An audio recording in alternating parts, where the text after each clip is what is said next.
Success with science class 10th board preparation. तो आइए चलते हैं अपने थर्ड चैप्टर की तरफ। The third chapter as per your NCERT is metals and non metals.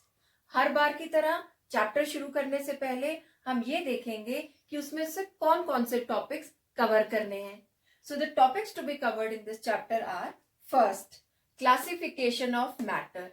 ये एक छोटा सा टॉपिक है और ये हमने क्लास 9th में भी पढ़ रखा है। Second topic would be physical properties of metals and non metals.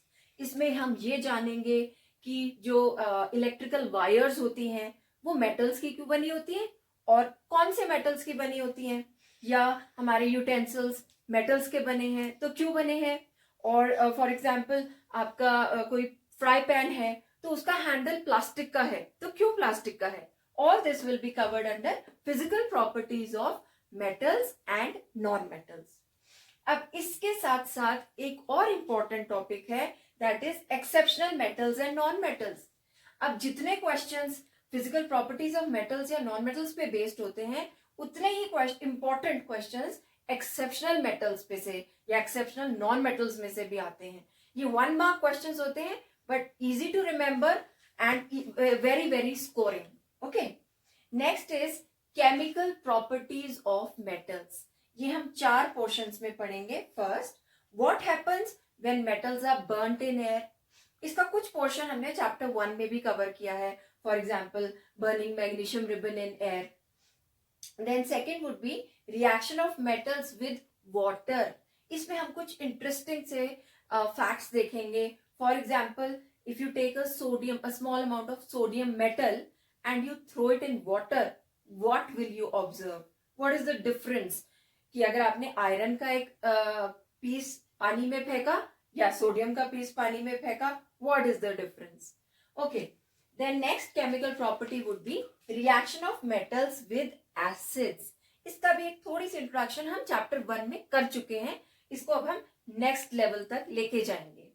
Next would be reaction of metals with other metal salts. इन सब प्रॉपर्टीज में कहीं ना कहीं हम रिएक्टिविटी सीरीज को रिपीट करेंगे, उसको एक बार दोहराएंगे। Then next would be formation of ionic compounds and their properties. Now students, ये एक बहुत इंपॉर्टेंट टॉपिक है। इसमें 3 to 5 मार्क्स का क्वेश्चन हर साल आता है, इधर आयनिक कंपाउंड्स और कोवेलेंट कंपाउंड्स। कोवेलेंट कंपाउंड्स हम 4th चैप्टर में पढ़ेंगे, आयनिक कंपाउंड्स की फॉर्मेशन और आयनिक कंपाउंड्स की प्रॉपर्टीज हम इस 3rd चैप्टर में पढ़ेंगे, right. Next would B occurrence and extraction of metals. This is again very very important. अब मेटल्स कहाँ अकर करते हैं, हम सबको मालूम है अर्थ के क्रस्ट में करते हैं, लेकिन हम उन्हें कैसे निकालेंगे और कैसे प्योरीफाई करेंगे कि हम उसे अपने यूज में ला सकें, वो हम इस टॉपिक में करेंगे। So again this is an important topic from your examination point of view and otherwise also science के knowledge point of view से। and then would be electrolytic refining। मतलब हम एक मेटल को जब प्योरीफाई कर रहे हैं, जो हमें मिट्टी से निकला है, जो हमारे अर्थ के क्रस्ट से निकला है, उसको हमें रिफाइन करना है, उसे हमें प्योरीफाई करना है, वो हम इस टॉपिक में पढ़ेंगे। Last topic is corrosion. This is the last topic but we have already done. ये हम चैप्टर 1 में डिटेल में पढ़ चुके हैं, इसमें हम एक रिकैप लेंगे इस टॉपिक की। Classification of matter. अब सबसे पहले हमें पता होना चाहिए व्हाट इज मैटर। ये हमने क्लास 9th में भी पढ़ा है। See, everything around us is matter. What is matter? Matter is anything which occupies space and has mass. अब हमारे आसपास जो एयर है ये भी तो मैटर है। ये मेरा pen, board, everything around me is matter. मतलब all solids, liquids, gases, classical states, non classical states, ये सभी मैटर हैं। अब मैटर को हम किस तरह से क्लासिफाई कर सकते हैं? Matter can be classified into pure substances and impure substances. Pure substances कौन से सब्सटेंसेस हैं? जिनके पार्टिकल्स एकदम आइडेंटिकल हैं और उन पार्टिकल्स की प्रॉपर्टीज भी आइडेंटिकल हैं, और उनको अगर फर्दर डिवाइड किया जाए तो एलिमेंट्स एंड कंपाउंड्स। एलिमेंट्स क्या होते हैं? Elements are further classified into metals non metals and metalloids. तो ये जो मेटल्स और नॉन मेटल्स हैं, यही हमारा चैप्टर 3 है। Now you understand what are metals and non metals. Metals and non metals are elements which are pure substances which are matter. Alright, अब compounds क्या होते हैं? कंपाउंड्स भी है तो प्योर सब्सटेंस, यानी इनके पार्टिकल्स एकदम आइडेंटिकल हैं, उनकी प्रॉपर्टीज भी आइडेंटिकल हैं, लेकिन ये एलिमेंट्स में से कैसे डिफरेंट है? एलिमेंट्स आर दो substances which cannot be further broken down into simpler particles and they cannot be formed by the chemical combination of those simpler particles. तो वो जितने भी सिंपलेस्ट पार्टिकल्स हैं वो हैं मेटल्स, नॉन मेटल्स और मेटलॉइड्स। लेकिन कंपाउंड्स क्या है?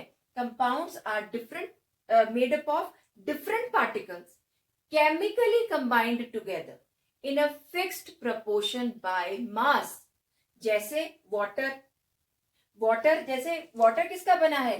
H2O, यानी ये दो तरह के पार्टिकल्स का बना है which are fixed proportion by mass. हम इसमें H2O ही लिखेंगे, चाहे वो आप इंडिया में उसका सैंपल लीजिए या अमेरिका में या मून पे या wherever you go, right?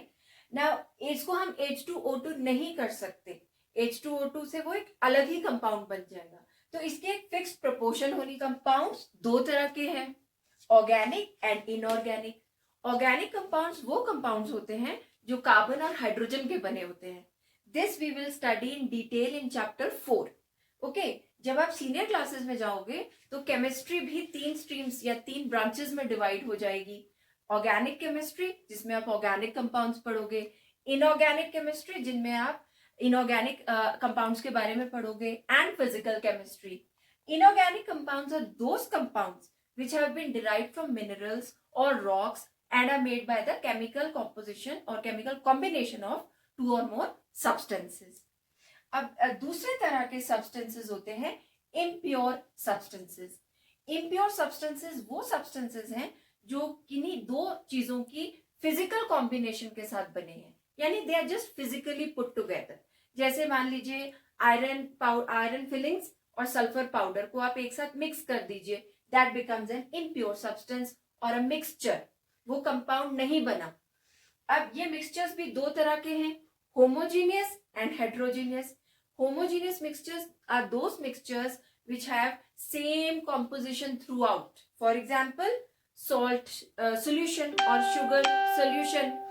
अब आप शुगर सॉल्यूशन का एक ग्लास लीजिए और टॉप, मिडल और बॉटम में से एक एक सैंपल निकालिए, वो तीनों एक साथ टेस्ट देंगे, that means they are homogeneous. लेकिन हेट्रोजीनियस क्या है? जिनकी कॉम्पोजिशन अलग अलग जगह पे अलग अलग तरह की मिलेगी, जैसे मड, सॉइल, राइट, या जैसे ऑयल इन वाटर।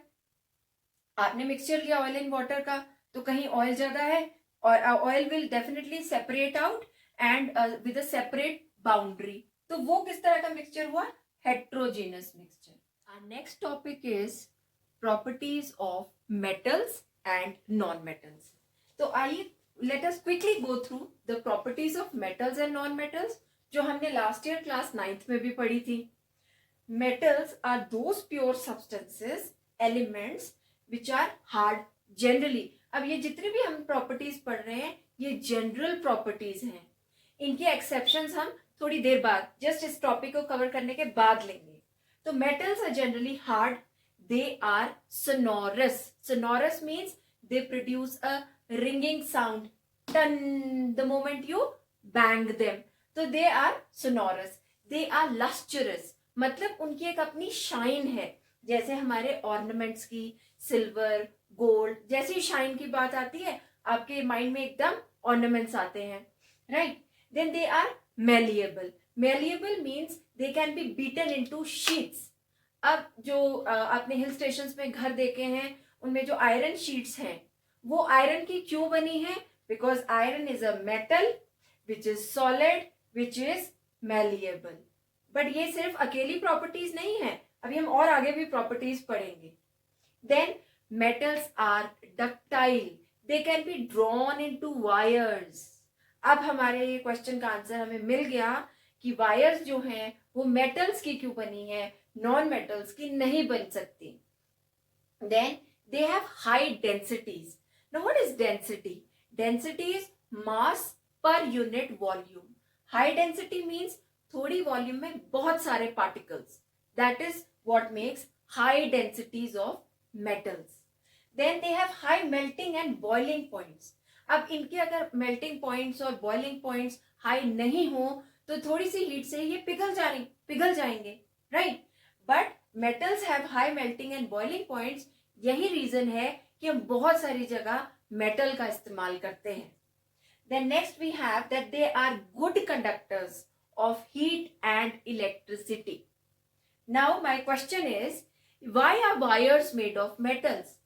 अब जनरली बच्चे जब हम एग्जामिनेशन में उनके पेपर चेक करते हैं तो वो इसका आंसर लिखते हैं बिकॉज दे आर डक्टाइल. क्या ये अकेला रीजन है?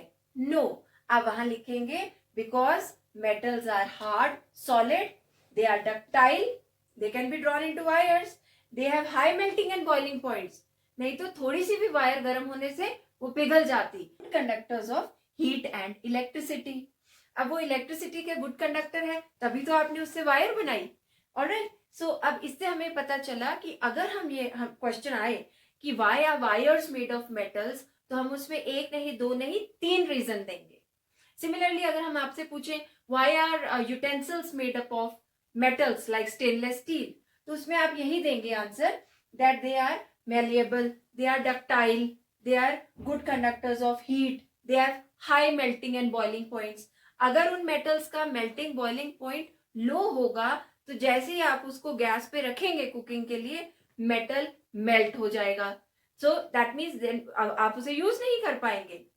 So इस टॉपिक में से स्टूडेंट्स इसी तरह के क्वेश्चंस आते हैं कि why metals की वायर बनी है, why metals are used to make utensils or maybe iron sheets. तो उसमें आप एक नहीं या जितने भी आपके रीजंस अप्लाई होंगे आप उतने लिखेंगे. जैसे why bells are made up of metals because they are sonorous, they are hard. Okay, तो आप उसमें चेक कीजिए कि कितने रीजंस अप्लाई कर सकते हैं, वो सभी रीजंस आप लिखेंगे. अब एक 9th पॉइंट आप देखिए, दैट इज मेटल्स में जो एलिमेंट मेटल है उसके जो लास्ट शेल, वैलेंस शेल में कितने इलेक्ट्रॉन्स होते हैं? 1, 2 और 3. ये प्रॉपर्टी हम यूज करेंगे अपने आने वाले चैप्टर में जहां हम पढ़ेंगे that how ionic compounds are made. ये टॉपिक हम वहां पढ़ेंगे. ये प्रॉपर्टी हम उसकी उन केमिकल प्रॉपर्टीज के साथ डिटेल में पढ़ेंगे. Now coming to non metals.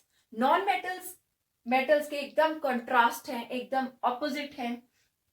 ये गैसेस हैं, लिक्विड्स हैं या सॉफ्ट सॉलिड्स हैं. ये नॉन सोनोरस हैं, यानी they do not produce sound, ringing sound when you beat them. They are non lustrous, इनकी कोई शाइन नहीं है. दे आर नॉन मेलिएबल, आप इन्हें sheets, you can not draw sheets out of them. They are non ductile, आप इनकी wires नहीं बना सकते.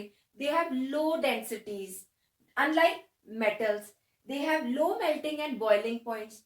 तभी तो नॉन मेटल्स से हम यूटेंसिल्स नहीं बना सकते, हम नॉन मेटल्स की शीट्स नहीं बना सकते.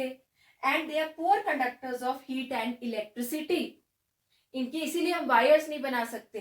कुछ जितने भी हमने अभी प्रॉपर्टीज पढ़ी तो कौन से नॉन मेटल्स हैं जो आपके एकदम माइंड में स्ट्राइक किए? लाइक सल्फर, वो येलो कलर पाउडर आपने लैब में देखा होगा. Carbon, coal, you must have seen coal, that is carbon. Carbon is also non-metal. अब इनके लास्ट शेल में 5 to 7 इलेक्ट्रॉन्स प्रेजेंट होते हैं जनरली. ऑलराइट, ये प्रॉपर्टी भी हम इनकी अपने आने वाले टॉपिक में दैट इज आयनिक कंपाउंड्स उसमें पढ़ेंगे. Topic is exceptional metals and exceptional non metals. ये topic examination point of view से उतना ही इंपॉर्टेंट है जितना कि properties of metals and non metals. तो चलिए देखते हैं. ये कुछ मेटल्स हैं जो एक्सेप्शनल हैं, ये कुछ नॉन मेटल्स हैं जो एक्सेप्शनल हैं. First, mercury. अब सबने देखी होगी मर्क्यूरी थर्मोमीटर्स में. कभी थर्मोमीटर पर चांस हमसे टूट गया तो उसके अंदर से एक लिक्विड शाइनी सा सब्सटेंस निकलता है, वो क्या होती है? मर्क्यूरी. उसमें क्या एक्सेप्शनल है? एक्सेप्शनल ये है कि it is a liquid at room temperature. अब क्वेश्चन ये है, name a liquid metal. Every metal can be liquid at its melting point, but what is exceptional about mercury कि वो रूम टेम्परेचर पे लिक्विड है. ये याद रखिए कि मर्क्यूरी रूम टेम्परेचर पे लिक्विड है. Next is sodium and potassium. Sodium and potassium children ये दो बहुत रिएक्टिव मेटल्स हैं, और कभी आप इन्हें लैब में देखें तो लैब में ये क्यूब के फॉर्म में होते हैं और केरोसिन के they are stored under kerosene. ये एक बॉटल में होते हैं जिसमें केरोसिन ऑलरेडी है. तो जब भी हमें इनकी कोई एक्टिविटी करनी है या एक्सपेरिमेंट करना है तो make sure that your teacher is always with you. तो for example if I take a small amount of sodium, sodium को उस क्यूब में से कट करने के लिए I can use a knife और even the back side of the spatula. जो स्पैचुला लैब में होता है, अगर हमने उसकी बैक साइड से भी कट किया तो बड़े आराम से कट हो जाता है. क्या आप एक नाइफ से आयरन, स्टील, गोल्ड, सिल्वर ऐसा कोई भी मेटल काट सकते हो? No. So sodium and potassium are very soft metals, very reactive metals, कि हवा में भी रख दिया तो वो sodium is going to catch fire, पानी में गिरा दोगे it's going to blast. Okay, so ये एक्सेप्शनल मेटल्स हैं which are soft and which can be cut with a knife. अब नेक्स्ट एक्सेप्शनल मेटल्स हैं अ ग्रुप ऑफ मेटल्स जिनको हम बोलते हैं अल्कली मेटल्स. ये हम चैप्टर 5 में डिटेल में करेंगे जहां हम अपना पीरियोडिक टेबल पढ़ेंगे.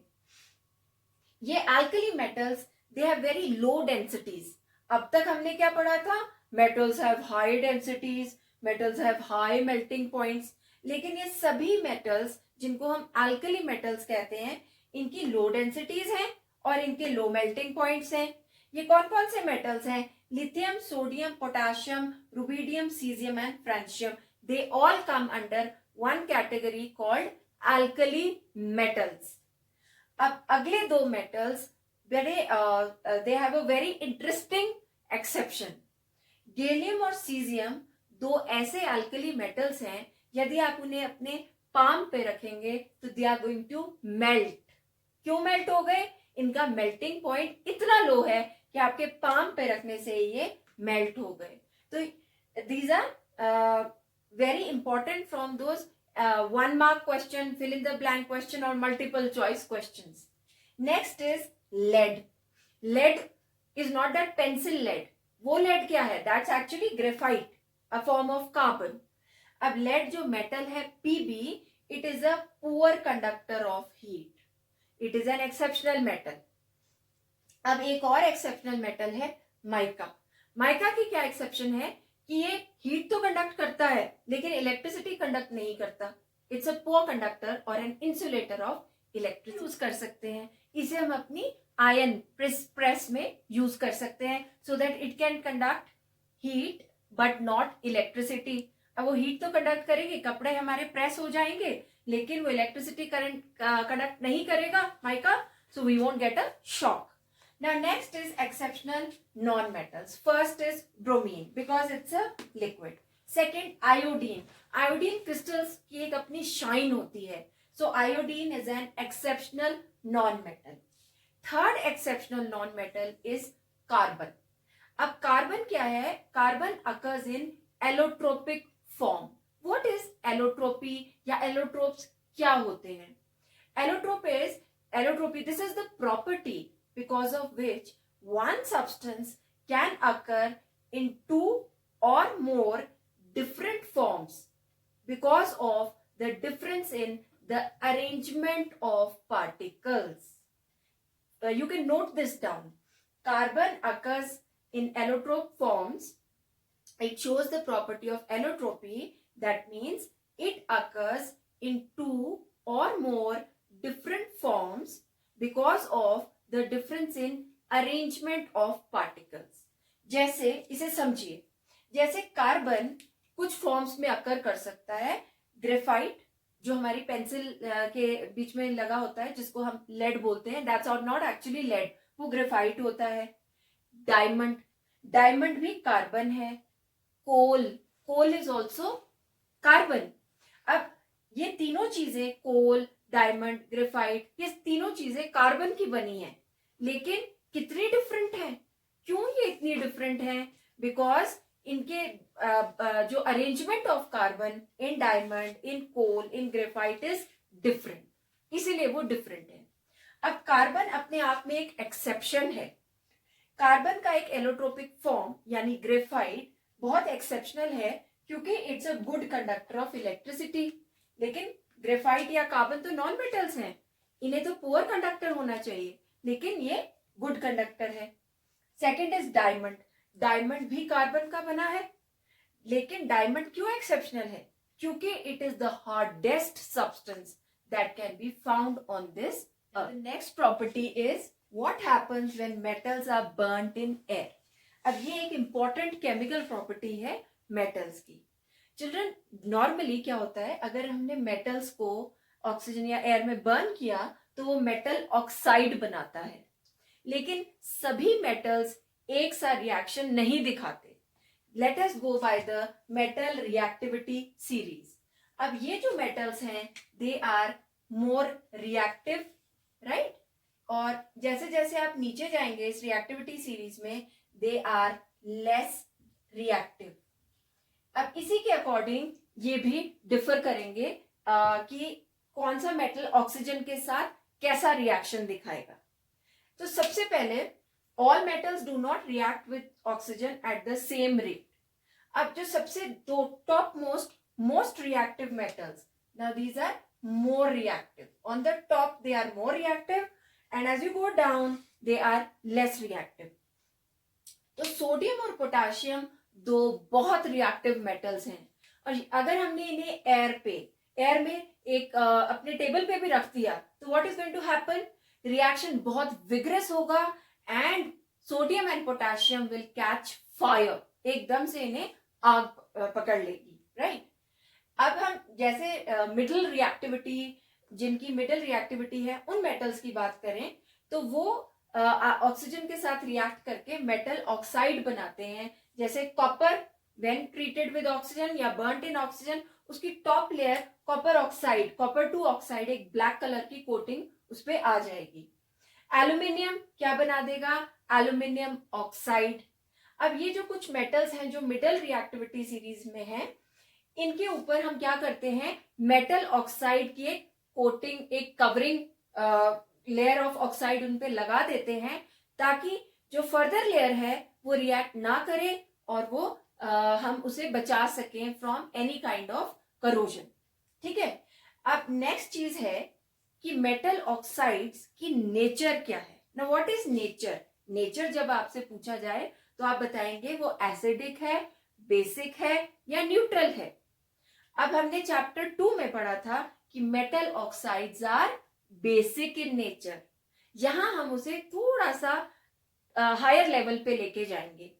Metal oxides are basic in nature, लेकिन कुछ मेटल ऑक्साइड्स एम्फोटेरिक होते हैं। ये एक इंपॉर्टेंट क्वेश्चन है। What are amphoteric oxides? Give examples with equations.